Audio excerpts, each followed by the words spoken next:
Am frühen Morgen filterte das sanfte Sonnenlicht durch die Bäume am Straßenrand. Polizistin Elena war auf ihrer üblichen Streife. Als sie an einer verlassenen Gasse vorbeiging, blieb sie stehen, als sie eine kleine, zitternde Gestalt auf dem rissigen Betonbord stehen sah. Es war ein so abgemagerter Pitbull, dass man seine Rippen sehen konnte, sein Fell war lückenhaft und fiel stellenweise aus, als wäre er lange Zeit vernachlässigt worden.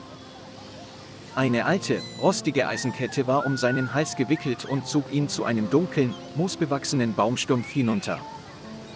Es lagen nur noch ein paar trockene Brotstücke verstreut herum, vielleicht hatte sie jemand aus Mitleid dort gelassen, um das Ganze am Leben zu erhalten. Als Elena sich hinkniete, bellte der Hund nicht, leistete keinen Widerstand, sondern senkte nur den Kopf, als hätte er alle Hoffnung aufgegeben. Dieser Blick war keine Angst, sondern ein stilles Flehen: Bitte, verlass mich nicht wieder. Elena spürte, wie sich ihre Brust zusammenzog, ihre Hände zitterten leicht, als sie die knochige Gestalt berührte. Ohne zu zögern, nahm sie die rostige Kette ab und hob Pitbull hoch, obwohl ihre Polizeiuniform mit Schlamm bedeckt war. Sie fuhr schnell zum nächstgelegenen Tierarzt, ihr Herz war nur auf eines gerichtet: dieses Leben zu retten. Dort fertigten die Ärzte sofort Röntgenaufnahmen an und führten eine allgemeine Untersuchung des gesamten Körpers des Hundes durch.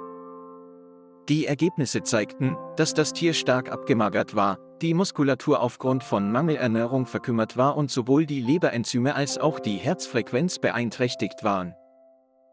Pitbull blickte zu Elena auf, und zum ersten Mal waren seine Augen nicht mehr verzweifelt, sondern zeigten einen Schimmer von Vertrauen.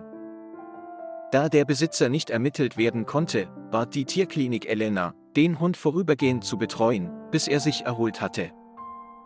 Sie nahm es mit nach Hause und breitete eine weiche Decke am Fenster aus, durch das jeden Morgen die warme Sonne schien.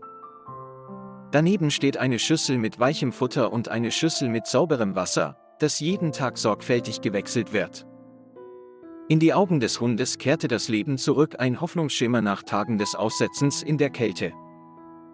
Im Laufe der Woche hatte sich sein Körper fülliger entwickelt, sein Gang war sicherer, und sein Schwanz wedelte sanft, wann immer Elena nach Hause kam. Einen halben Monat später rannte Pitbull selbstbewusst im Hof herum, streckte sich in der Morgensonne, sein neues Fell war weich, glatt und gesund nachgewachsen. Einen Monat nach seiner Rettung war der Hund gesund, beweglich, hatte klare Augen und war voller Liebe.